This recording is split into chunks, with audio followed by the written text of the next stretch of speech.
Sallu ala Nabi, sallallahu ala Muhammad. Bismillahirrahmanirrahim. Assalamualaikum warahmatullahi wabarakatuh. Alhamdulillahilladzi an'ama ni'matan wal Islam wa asyhadu an la ilaha illallah wahdahu la syarika lah wa asyhadu anna Muhammadan abduhu wa rasuluhu la nabiyya ba'da. Allahumma shalli wa sallim wa barik ala sayyidina Muhammadin wa ala alihi wa sahbihi ajma'in, amma ba'du. Allahumma rabbi shrah li sadri wa yassir li amri wa hlul 'uqdatam min lisani yafqahu qawli. Allahumma arina al-haqqa haqqan warzuqna ittiba'ahu wa arina al-batila batilan warzuqna ijtinabah. Alhamdulillah, puji beserta syukur mari sama-sama kita panjatkan kehadirat Allah Subhanahu wa taala yang telah memberikan kepada kita nikmat sehat, nikmat hidayah dan taufiknya sehingga kita bisa kembali hadir berkumpul dalam rangka kajian tafsir Al-Quran yang insyaallah akan kita bahas, yaitu surah Al-Imran ayat ke-60. Dan begitu juga salawat beserta salam tidak lupa marilah kita limpahkan kepada Nabi kita Muhammad sallallahu alaihi wasallam. Para bapak yang saya hormati dan mudah-mudahan Allah memuliakan, kita sudah bahas di pembahasan sebelumnya, yaitu di mana terjadi perdebatan antara Rasulullah dan juga orang-orang Nasrani, yaitu memperdebatkan masalah status daripada Nabi Isa. Yang jelas di dalam Islam menegaskan bahwa status Nabi Isa hanyalah seorang utusan, sementara orang-orang Nasrani menganggap Isa adalah Tuhan. Maka dipertegas Allah Subhanahu wa taala mempertegas pada ayat ini, A'udzubillahi minasyaitonir rajim. Al-haqqu mir rabbika fala takunanna minal mumtarin. Kebenaran itu dari Tuhanmu. Fala takunanna minal mumtarin, maka janganlah kamu itu di dalam keadaan ragu. Faman hajjaka, maka barang siapa orang mendebat kamu dalam masalah perkara Isa bin Maryam, mimba dimanja kaminal ilm, setelah datang kepada mereka, kepada engkau, yaitu apa? Ilmu. Fakul, maka katakan, ta'alau nad'u, marilah kita ajak abana anak-anak kita, wa abana akum, dan anak-anak kamu, wa nisa'ana, dan perempuan-perempuan kami, wa nisa'akum, dan perempuan-perempuan kamu, wa anfusana, dan diri-diri kita, wa anfusakum, dan diri-diri kamu, summa nabtahil, kemudian kita memohon kepada Allah dengan sungguh-sungguh. Untuk apa? Fanaj'al, menjadikan laknatullah, laknat Allah alal kadirin, atas orang-orang yang dusta di antara kita. Nah, jadi ayat ini Allah Subhanahu wa taala di ayat 60 Allah berfirman, Al-haqqu mir rabbik fala takunanna minal mumtarin. Kebenaran itu datang dari Allah. Artinya yang Allah sampaikan mengenai Nabi Isa, bahwa Nabi Isa adalah Tuhan, ini adalah kebenaran. Karena kebenaran dari Allah. Fala takunanna minal mumtarin, maka jangan kamu dalam kondisi ragu terhadap firman Allah. Kan gitu. Wa in kana fi raibin mimma nazzalna ala abdina, kalau misalnya kita ragu terhadap apa yang diturunkan, fa'tu bi surah, maka buat dong satu surat semisal Al-Qur'an. Kalau misalnya kita ragu yang Al-Qur'an, Allah tantang, coba buat satu surat semisal Al-Qur'an. Demi Allah kita nggak akan mampu. Karena jangankan kita buat Al-Qur'an, profesor aja yang bikin undang-undang terutama di Indonesia, ada itu misalnya undang-undang ITE, pornografi, undang-undang ketenagakerjaan, itu kadang ada revisinya. Kenapa? Ini bukti bahwa mereka memang dalam keadaan ragu dan gak yakin dengan undang-undang tadi sehingga ada revisi.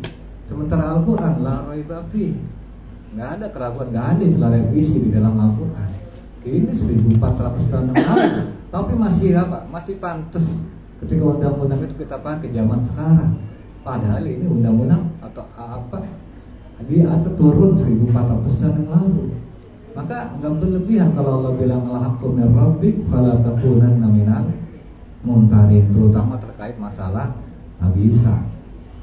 Maka di kelanjutan ayat, karena orang-orang apa? Karena orang-orang Nasrani gitu-gitu bandel tetap kekeh, ya kan, tetap nggak terima dengan apa? Dengan pernyataan daripada Nabi atau Allah, karena dianggap menghina daripada Nabi Isa. Karena kan menganggap Nabi Isa Rasul itu penghinaan bagi mereka. Karena Nabi Isa dalam pandangan mereka Tuhan, kalau bisa-bisa aja menganggap dia Nabi, kan begitu, itu dianggap penghinaan. Maka di kelanjutan ayat Allah Subhanahu wa taala berfirman, "Faman hajjaka fihi." Maka barang siapa hajjaka yang mendebat kamu fihi dalam masalah terkait Isa bin Maryam, mimba dimaja'aka minal ilm, setelah datang kepada mereka ilmu, pengetahuan, setelah kita terangi apa? Fakul, maka katakan kepada mereka, ta'ala, marilah nadu, kita ajak apa? Anak-anak aku, anak-anak kami, anak-anak kamu, perempuan-perempuan kami, perempuan-perempuan kamu, diri-diri kami dan diri-diri kamu, untuk apa? Untuk nabtahil, untuk meminta dengan sungguh-sungguh, fanaj'al, untuk apa? Semoga Allah menjadikan la'natullahi 'alal kadhibin, untuk supaya laknat Allah turun bagi siapa yang berdusta. Atau ini istilah yang kita kenal dengan mubahalah, kan gitu, istilah mubahalah. Dan ini istilah yang gak asing, mungkin kita dengar saat-saat ini. Nah, di dalam ayat ini Syekh mengatakan, qad yusa'il sa'il, mungkin ada yang bertanya atau penanya yang bertanya, limadza taqulu da'watan li abna'i wan nisa'i, kenapa kok di sini yang diajak itu anak-anak dan juga perempuan gitu. Kenapa Allah nggak ngajak yang lain, apa siapa? Kenapa? Wal ijabatu hiya, maka jawabnya annal abna wan nisa wa hum qarabatu qaribah, itu merupakan kerabat paling dekat kita, yaitu apa? Anak-anak, perempuan, itu kerabat kita paling dekat, bukan orang lain. Cucu itu termasuk daripada abna, nisa, anak-anak perempuan kita gitu. Maka apa? Seolah-olah, jadi ketika itu seolah-olah Rasulullah bilang apa? Hatu ahbabukum minal abna'i wa nisa'i. Maka apa? Hadirkanlah orang-orang yang kamu cintai daripada anak-anak kamu, perempuan-perempuan kamu. Kenapa? Liannahum, karena mereka a'zatul ahli, mereka adalah orang yang, keluarga yang paling kamu sayangi. Wal sokohum, yaitu juga mereka bil qulub, orang yang paling dekat melekat dengan hati gitu. Wa dakhalu ma'an, yaitu apa? Masuk untuk bersama apa? Kita melakukan mubahalah. Jadi sengaja yang diajak mubahalah itu justru orang-orang yang paling kita cinta. Kalau misalnya orang yang paling kita cinta adalah cucu kita, ajak cucu. Kalau orang yang paling kita cinta adalah anak perempuan kita, ajak anak perempuan. Yang justru diajak bermubahalah oleh Rasulullah atas perintah Allah, diajak orang-orang yang paling dicinta. Sementara dalam riwayat ini bahwa yang diajak Rasulullah SAW ketika itu adalah Fatimah, perwakilan perempuan, Hasan dan Husain, perwakilan anak, kan gitu, dan juga Ali, perwakilan jiwa-jiwa termasuk Rasulullah, pasang badan Ali dan Rasulullah itu hadir. Makanya ketika itu apa? Ketika itu Rasulullah bilang, anzirna ila wadah. Tunggu saya apa kata Rasulullah apa? Lihat, besok saya akan datang kepada kamu. Tunggu besok. Gua bakal datang. Kita bertemu di satu tempat. Itu Rasul nantangin ke orang-orang apa? Nasrani. Maka apa? Maka orang-orang Nasrani ini Pak, summa arsalu fi sabahi wahidin minhum liyara ma'adza fa'ala Rasul. Maka orang-orang Nasrani ini ngutus utusannya, lu coba tuh, lihat no, Rasulullah dia datang gak besok pagi. Coba lo perhatiin. Maka apa? Utusan ini ngasih kabar, iya Pak, dia datang benar. Dia datang bawa Fatimah, dia datang bawa Hasan Husain, dia datang bawa Ali, dan dia datang bawa dirinya sendiri. Maka ketika itu apa Pak? Ketika melihat itu dia berkata, enggak, la nastati, gua enggak mampu al-mubahalah, melakukan mubahalah. Ya karena apa? Ternyata apa? Rasulullah dipikir cuma nakut-nakutin doang. Rasulullah benar datang sekeluarga Rasulullah, gitu. Dan di sini ada kata summa, ya kan? Summa itu kan sesuatu yang artinya nggak langsung. Summa nabtahil, yaitu apa? Meminta dengan sungguh-sungguh, kemudian meminta dengan sungguh-sungguh. Artinya apa?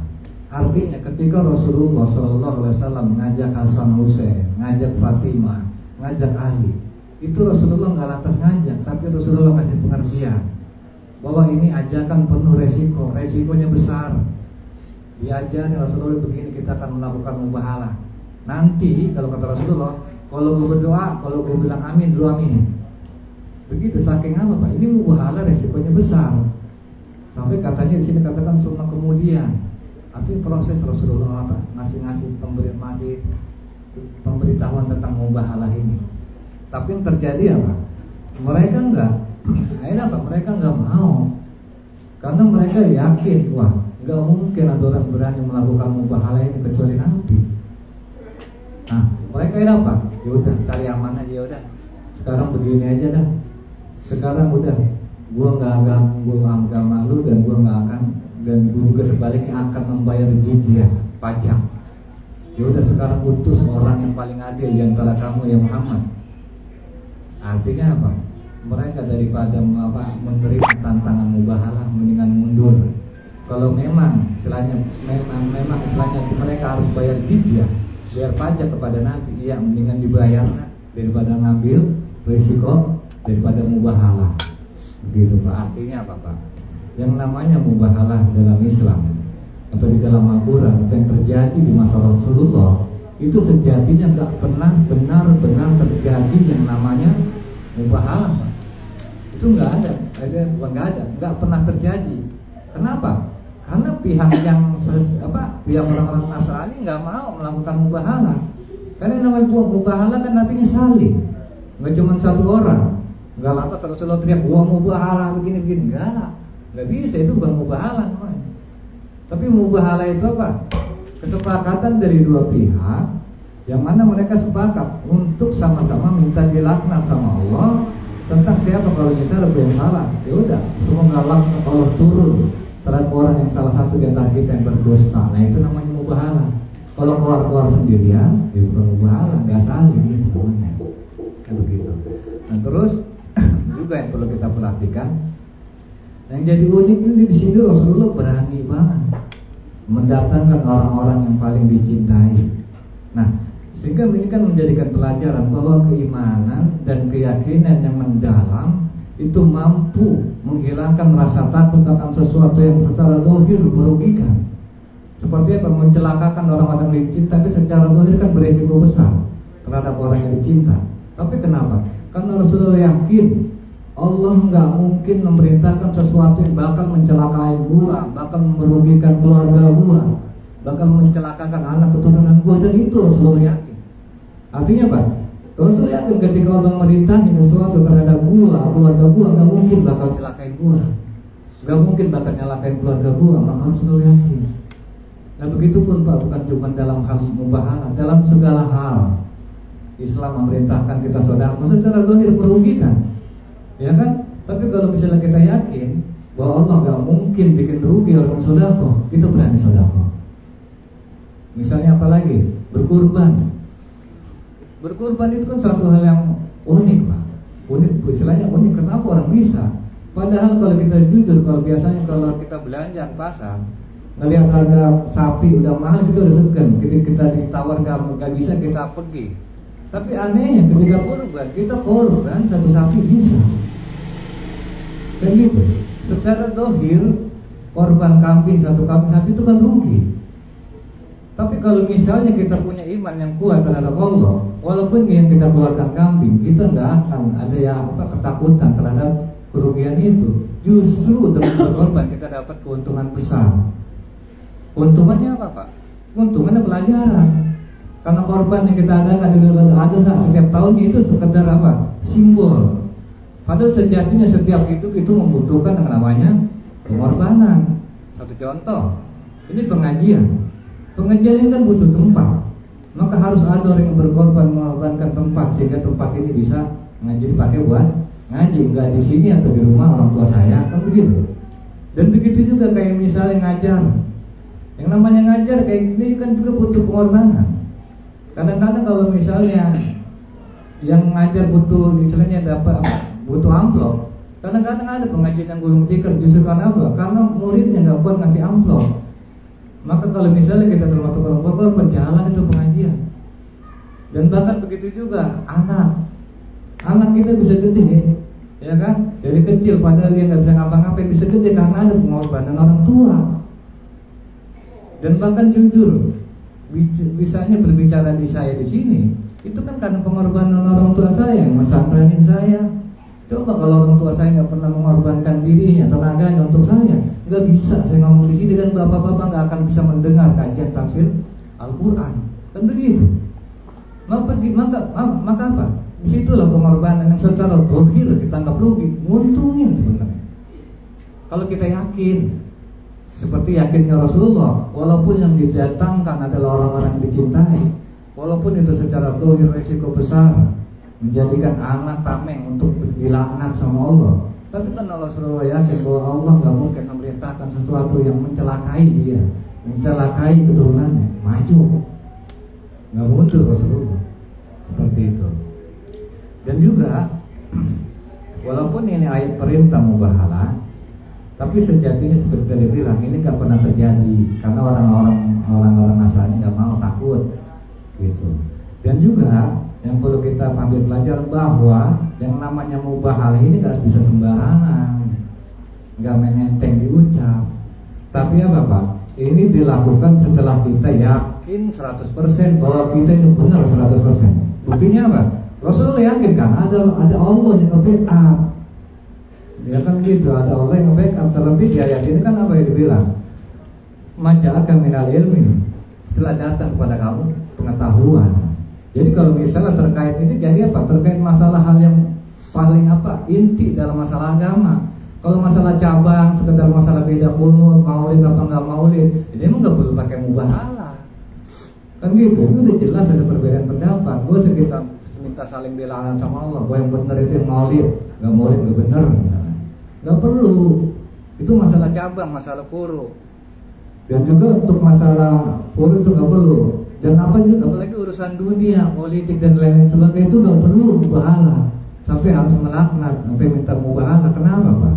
Karena kalau dalam masalah dunia, Rasulullah udah bilang al-bayyinatu ala mudda'i wal yaminu ala man ankara. Penuntut wajib mendaftarkan bukti dan yang mengingkari butuh untuk bersumpah. Kan begitu. Kalau misalnya kita nuntut gini, buktinya apa? Begitu. Jangan ngomong doang. Kenapa Islam memberikan rumusan seperti ini? Karena apa? Kalau kata Rasulullah, la yu'til nas bid'awahum la da'a rijalun amwalun qaumin wa dima'ahum. Kalau orang itu dipenuhi tuntutannya, setiap orang dipenuhi tuntutannya tanpa ada istilahnya mendatangkan bukti, maka semua orang berhak menuntut harta orang, harta gue diambil sama dia, harta gue diambil sama dia tanpa mendatangkan bukti. Maka kalau dalam masalah urusan dunia nggak perlu mubahalah lah. Cukup apa kalau lo menuntut dia buktinya apa? Kalau misalnya kita enggak mau ngapa-ngapa, itu untuk sumpah kita. Kalau kita yang istilahnya yang dituntut, ya kita harus mengingkari sumpah itu, mengingkari dengan sumpah. Begitu artinya untuk terkait masalah dunia itu seperti itu gitu. Karena apa Pak? Karena kalau dalam masalah melaknat di dalam Islam yang saya telusuri itu terjadi dalam 3 keadaan Pak.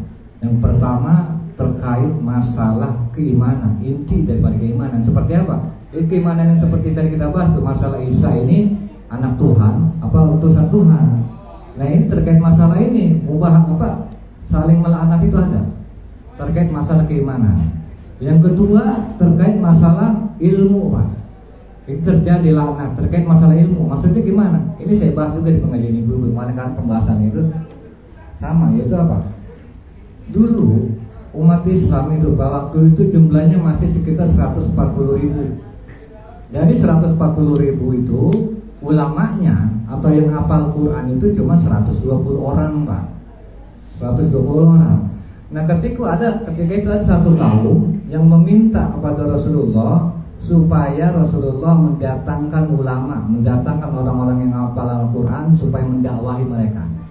Maka diutuslah Pak 70 orang oleh Rasulullah penghafal Quran, yang hafal, yang istilahnya bisa istimbatulahkan, yang ngerti hukum, diutus 70 orang. Nah ternyata dia pikir benar, alih-alih mau menerima dakwah, ternyata yang 70 orang itu malah dibunuh Pak. Nah Rasulullah itu apa? Sedih, marah jadi satu. Sedih, marah jadi satu.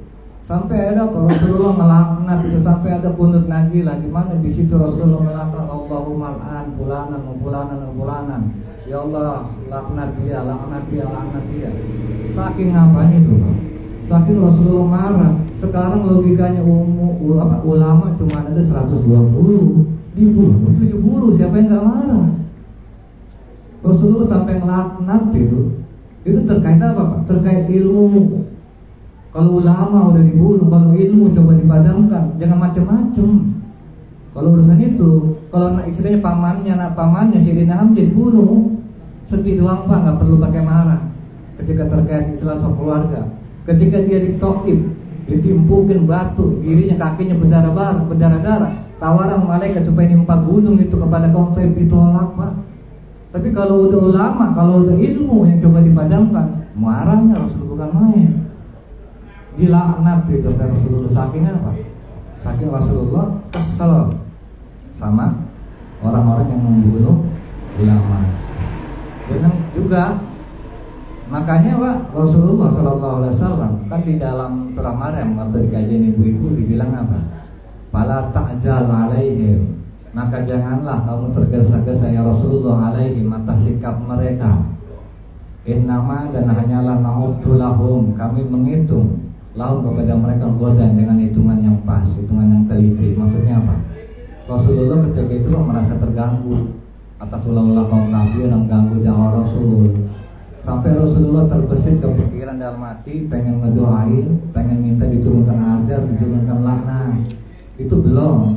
Sebelum itu terjadi ditegur sama Allah. Fala ta'jal, jangan tergesa-gesa. Gak usah lu minta turunin azab. Tenang aja. Masalah dia kan apa? Masalah dia udah urusan gua. Udah gua hitung-hitung kapan di waktu dia ajab, nanti urusan gua. Kalau kata Allah begitu. Artinya apa? Kita gak usah tergesa-gesa minta mubahalah, kita gak usah tergesa-gesa minta apa? Minta laknat orang. Karena apa Pak? Karena kan janji Allah udah jelas, waqad khaba man hamala dzulma. Sungguh apa? Rugi, sungguh akan dikalahkan orang-orang yang membawa kezaliman. Nanti tak perlu kita anak Allah bakal pendem tuh orang. Kan gitu janji Allah, bahwa orang-orang yang membawa kezaliman bakal ditimpa, dikalahkan. Yang terakhir Pak, yaitu terkait masalah keluarga, puncak permasalahan dalam keluarga yang kita kenal dengan istilah li'an. Li'an itu laknat. Yaitu perceraian itu kan ada beberapa model. Yang pertama talak, yang kedua zihar, yang ketiga li'an, kan gitu. Nah ini li'an. Li'an ini artinya laknat. Artinya apa? Laknat ini terkait masalah proses perceraian dengan cara laknat. Nah jadi Pak, kenapa coba saya dalamin masalah ini Pak? Karena ini kan masalah li'an, ya kan, masalah yang istilahnya udah mati di masyarakat. Masyarakat nggak ada yang tahu. Maka kalaupun saya mencoba pada kesempatan kali ini saya coba kaji atau mendalami masalah li'an, sejatinya saya berharap dapat rahmat dari Allah. Kenapa Pak? Karena kalau kata Rasulullah, alal khulafa'i rahmatillah, semoga Allah memberikan rahmatnya kepada penerusku, kalau kata Rasulullah. Maka sahabat bertanya, waman khulafa'uka, siapa penerus kamu ya Rasulullah, wahai Rasulullah? Kalau kata Rasulullah, kalau kata sahabat, siapa penerus kamu sehingga kamu mendoakan penerus kamu supaya mendapatkan rahmat Allah? Kalau kata Rasulullah, alladzina, yaitu orang-orang yuhyuna, yang menghidupkan ma'amatahu, sesuatu yang telah mati di masyarakat, min sunnati, daripada sunnahku. Sesuatu yang dimati di masyarakat apa Pak? Sesuatu yang udah orang nggak tertarik untuk mengkaji. Kadang-kadang kayak misalnya acara pernikahan, yang kita kaji sakinah mawaddah warahmah. Dia nggak kaji itu apa itu li'an, dia nggak kaji itu apa itu zihar, dia nggak kaji apa itu tolak. Dan ini dari sesuatu yang mati. Kalau misalnya kita ada orang yang mencoba kembali mengangkat masalah yang mati diangkat masyarakat, maka Rasulullah mengkategorikan itu adalah khulafai, itu adalah penerusku. Dan apa? Semoga Allah merahmati orang yang menjadi penerusku. Itu tadi sekarang kita coba kaji. Mudah-mudahan ini dalam rangka kita apa ya? Mewujudkan bahwa kita ini mudah-mudahan termasuk kategori penerus daripada Rasulullah, sehingga kita bisa buat atau boleh berharap mudah-mudahan kita mendapatkan rahmat dari Allah. Nah dengan ini Pak, jadi proses perceraian yang didahulukan dengan laknat. Jadi kisah ini berawal dari di masa Rasulullah Pak. Nah jadi ada sahabat bernama Hilal. Hilal ini kan dia jarang pulang. Nah ketika dia pulang, ternyata didapetin si istrinya ini lagi berzina sama yang namanya Saril. Posisi lagi tinggi-tinggian itu. Maka ketika itu aduh bagaimana nih? Dia cobalah ngadu ke Rasulullah. Ngadunya nggak secara langsung Pak, pakai perumpamaan, ya Rasulullah ini bagaimana ya? Kalau ada kita laki-laki nemu istri melakukan zina, kalau kata Rasulullah, ya udah tinggal datangin 4 saksi, ya kan? Kalau ada 4 saksi, lajang, kan gitu. Jadi sementara dia nggak bisa mendatangkan 4 saksi, dia balik lagi begitu juga. Rasulullah artinya apa? Nggak lantas menerima persaksian dia, tapi tetap Rasulullah kembali ke aturan baku. Kalau kita misalnya menuduh orang berzina, kita harus mampu menghadirkan 4 orang saksi. Kalau misalnya kita nggak mampu menghadirkan 4 orang saksi, kita yang kena had qadzaf, yaitu hukum di mana kita malah dicambuk 80 kali. Kenapa Islam sampai segitunya? Karena Islam menjaga kehormatan Bani Adam, kehormatan manusia, sehingga disarankan 4 itunya pun harus ngelihat di mana barang cowok masuk ke barang cewek. Itu 4-4-nya. Kalau misalnya nggak ada 4 itu nggak bisa. Rasul tetap berpegang teguh terhadap itu. Sampai hari dia ngaku sebenarnya ya Rasulullah, perempuan itu atau saya itu adalah orang yang dimaksud yang saya cerita tadi. Oh, kalau misalnya begitu berarti kamu berzina, kan gitu. Lah kamu yang harus dikena hukum cambuk, kan begitu. Ya kan, nah artinya Rasulullah kembali ke patokan hukum. Nah cuman kan yang jadi ini dia Pak, masalahnya kalau misalnya sebenarnya kalau itu masalah pribadi ya Pak. Kalau misalnya sekedar diceraiin tanpa adanya tuduhan, itu kelar, urusan gampang. Cuman kan ini penasaran masalahnya ya Rasulullah, itu nanti anak yang dilahir itu bukan anak saya, dan saya nggak mau terkait dengan anak itu ya Rasul, kan begitu. Saya nggak mau terkait anak itu bukan anak saya. Kalau kata Rasulullah ya udahlah, coba nanti kita lihat itu anak lu apa bukan. Nah diajarin sama Rasulullah, nanti lu kalau melihat itu anak lu apa bukan, lu lihat nanti pantatnya, lu lihat betisnya, lu lihat matanya. Yang jelas apa? Ini hitungan medisnya Rasulullah, secara gambar medisnya. Kalau bahasa kita tes DNA-nya, cara tes DNA di zaman Rasulullah itu seperti itu. Ini menggambarkan kalau Rasulullah ini termasuk orang yang mengagungkan ilmu pengetahuan, yaitu pengetahuan alam terutama terkait masalah itu. Nanti dikasih tahu Rasulullah, nanti lihat nih matanya, lihat bulunya, kalau begini berarti anak dia, kata Rasulullah. Dan bener aja, setelah itu anak lahir, akhirnya oh iya itu anak kasih sayang gitu, anak orang si selingkuhannya.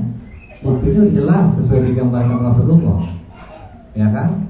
Akhirnya apa? Ya udah sekarang bagaimana? Ya udah saya nggak mau terikat sama anak itu, karena kalau misalnya dia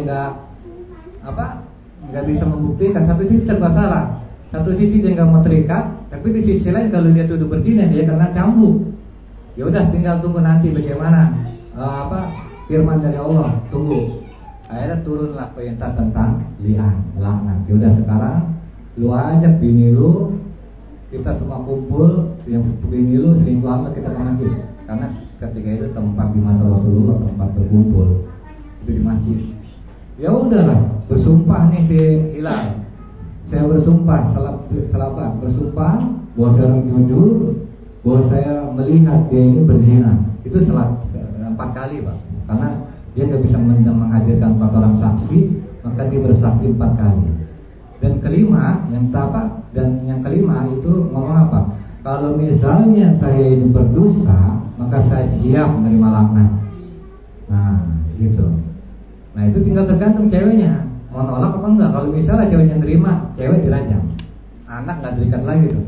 Dan terus ceweknya ternyata apa? Menolak, enggak, itu nggak benar. Akhirnya ceweknya itu pun menolak, kayak juga bersaksi bahwa nggak berzina. Nah yang kelima tuh ceweknya sebenarnya pengen jujur, tapi ditegur sama keluarga, lu ngapain lu jujur? Lu sama aja tuh kalau ngaku zina, lu malu dari keluarga. Akhirnya itu bersaksi, saya kalau misalnya saya berdosa, saya yang bilang kan begitu. Akhirnya ketika lihat itu otomatis tuh Pak, yang namanya orang cerai, kalau cerainya li'an, itu cerai nggak bakal bisa rujuk. At-tahrimu kulla abad, apa haram abadinya selamanya itu. Jadi kadang-kadang yang kita tahu kan apa? Yang namanya talak itu ada bisa rujuknya, atau bisa rujuk kalau dia udah kawin sama orang. Nah kalau dia ini udah nggak bisa, mau sampai kapanpun, mau lu kawin sama berapa orang juga, kalau mau rujuk udah nggak bisa tuh. Saking apa itu Pak? Inilah yang saya bilang resikonya anak itu seperti itu, parah untuk di dunia. Bahkan kalau misalnya tuh istri kita jadikan budak, itu nggak boleh, karena yang namanya budak kan halal tuh disetubuhin. Itu tetap aja walaupun dia budak haram itu hukumnya. Karena saking apa? Dahsyatnya itu hukum li'an itu. Gitu. Itu terkait masalah keluarga. Dan yang terakhir Pak, yang maksudnya saya ingin tegaskan, terutama buat kita semua. Saya jujur, ada satu teman yang saya bilang begini, bro, saya bilang, lu jangan sampai nggak ngaji, saya bilang gitu. Walaupun kajian itu mungkin nggak sesuai dengan misalnya kebutuhan hidup lu, petunjuk-petunjuk yang mungkin belum berkenan dengan apa yang lu butuhkan, yang penting lu ngaji aja dulu. Mudah-mudahan nanti di sana ada pertolongan Allah. Saya bilang begitu ke teman saya. Dan ternyata Pak, terkait masalah yang tadi saya omongin, jauh sebelum itu Rasulullah SAW udah pernah bilang, udah pernah bersabda apa kalau kata Rasulullah? Man shaghalahul Quran, barang siapa yang dia yang menyibukkan diri dengan Al-Quran, menyibukkan diri untuk mengkaji, menyibukkan diri untuk memahami, menyibukkan diri untuk mentadabburi Al-Quran, an-dzikri wa mas'alati, sehingga melalaikan dia meminta kepada Allah. Saking kita mengkaji itu sampai kita lupa sama Allah. Kalau kata Allah Pak, a'taituhum abdalama wa'ti as-sa'ilin, maka aku akan berikan dia sesuatu yang lebih baik daripada orang-orang yang minta sambil nangis. Jadi kalau misalnya kita ada orang minta sama Allah sungguh-sungguh dengan kita yang nggak minta, sementara kita kaji Al-Quran, kita sibuk mempelajari Al-Quran, maka kalau kata Allah yang bakal gue beri banyak tuh lu. Bukan orang minta nangis-nangis, bukan orang yang sujud lama sambil minta sama Allah, bukan itu. Tapi justru yang menyibukkan diri mengkaji, mentadabburi Al-Quran, itu Allah kasih tanpa sebenarnya sampai melupakan kita doa sama Allah, lupa. Itu malah dikasih. Orang nangis-nangis minta pergi haji, kita nggak pakai minta pergi haji, alhamdulillah itu dikasih. Istilahnya kuota misalnya sama Allah. Itu tadi syaratnya kalau kita pengen jadi seperti itu, sibukkan diri kita dengan Al-Quran. Artinya waktu kita ngaji, apapun kesibukan kita, ini yang pertama. Walaupun misalnya petunjuk-petunjuk yang mungkin gak sesuai dengan kehidupan kita, duduk aja dulu. Ya gitu. Karena kita berharap dengan duduknya kita di sini, mudah-mudahan Allah tolong kita dengan sesuatu yang lebih baik daripada orang-orang yang meminta. Mungkin dari demikian. Assalamualaikum warahmatullahi wabarakatuh. Waalaikumsalam warahmatullahi wabarakatuh. Baik, Bapak hadirin yang dimuliakan Allah Subhanahu wa taala, demikianlah lanjutan kajian surah Al-Imran. Barusan beberapa ayat sudah dijelaskan begitu panjang lebar, tidak usah diri.